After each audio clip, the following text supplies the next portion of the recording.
रूस के हमलावर तेवर से यूरोप की दहशत बढ़ती जा रही है और यूरोप ने नाटो से हाइपरसोनिक हथियारों की मांग की है। इसका मकसद है रूस के हमलों से बचने की तैयारी करना और ज़रूरत पड़ने पर हमला भी करना। लेकिन ये सब अमेरिकी रुख पर निर्भर करता है और यूरोप की निगाहें उसी पर टिकी हैं।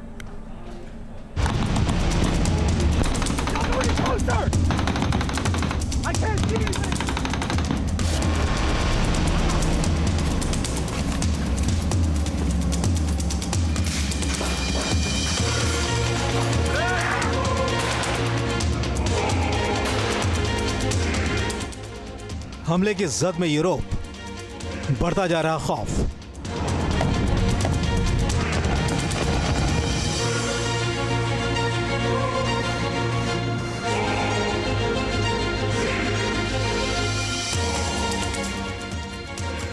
रूस का खतरा यूरोप की देहरी तक पहुंचा।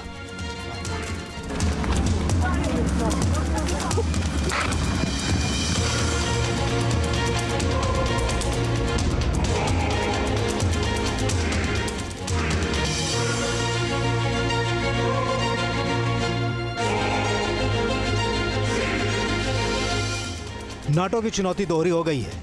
यूक्रेन के साथ ही यूरोप को भी रूस के ताप से बचाना।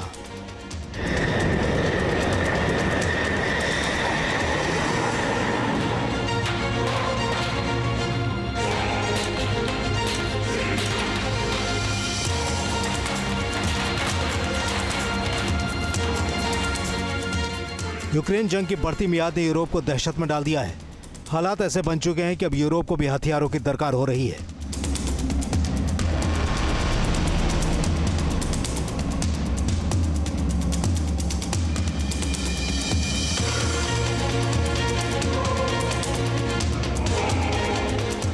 नाटो से हथियारों की यूरोप की मांग ने अमेरिका और रूस को एक बार फिर इस जंग में आमने सामने खड़ा कर दिया है।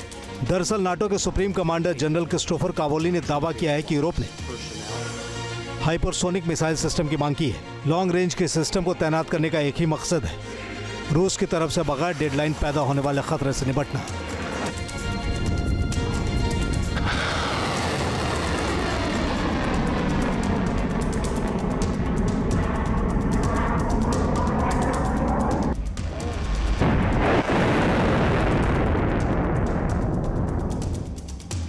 यूरोप को लंबी दूरी के हाइपरसोनिक हथियार चाहिए ताकि रूस से अपनी हिफाजत करते हुए जरूरत पड़ने पर हमले को भी अंजाम तक पहुंचा सके।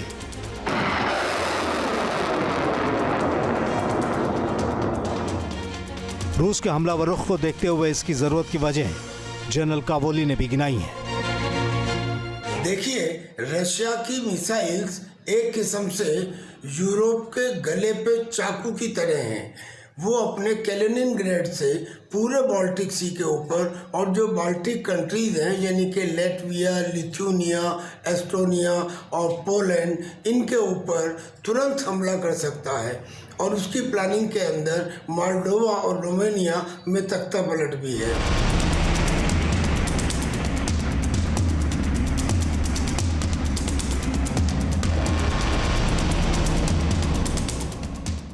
जाहिर है रूस यूरोप को उसकी हद में रखना चाहता है। इसका मतलब है रूस अपने बॉर्डर पर यूरोपीय मुल्कों की घेराबंदी को किसी सूरत बर्दाश्त करने के मूड में नहीं है। लेकिन यूरोप को हाइपरसोनिक हथियारों की इस कदर जरूरत क्यों पड़ रही है?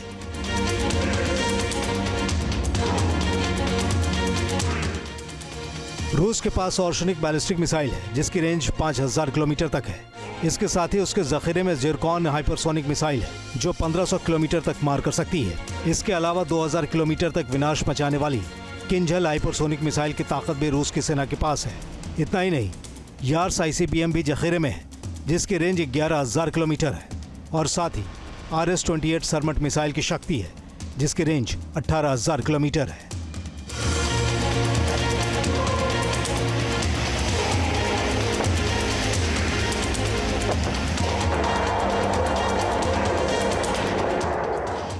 नाटो को खबर है कि रूस बिजली की रफ्तार से यूरोप पर मिसाइल अटैक कर सकता है और उतनी ही फुर्ती से मिसाइलों का नया सिस्टम भी तैयार कर सकता है। ऐसे में नाटो के 30 यूरोपीय मुल्क रूस से अकेले भिड़ना कतई नहीं चाहते हैं। जाहिर है उन्हें अमेरिका की ताकत की जरूरत होगी। इसलिए अमेरिका के एक बयान से यूरोप को राहत की सांस मिली है। अमेरिकी विदेश मंत्री मार्को रूबियो ने खुलकर कहा है कि अमेरिका नाटो में है और इस ब्लॉक से हटने का उसका कोई इरादा नहीं है।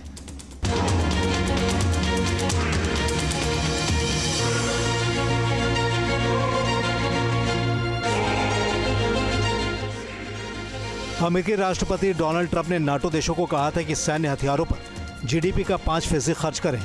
हालांकि यूरोप के देशों ने अभी इसे हरी झंडी नहीं दिखाई है, लेकिन रूस के मिजाज को देखते हुए कोई दूसरा रास्ता भी नहीं है। अगर अमेरिका यूरोप की हिफाजत के लिए आगे आता है तो एक बार फिर रूस यूक्रेन जंग में मिलिट्री ऑर्डर बदलता दिखाई देगा।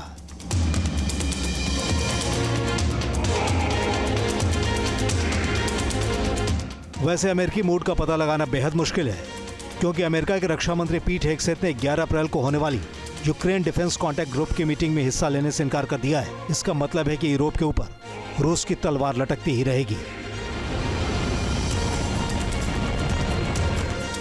Team news nation. News nation अब व्हाट्सएप पर खबरों के ताजा अपडेट के लिए न्यूज नेशन के इस QR कोड को स्कैन करें।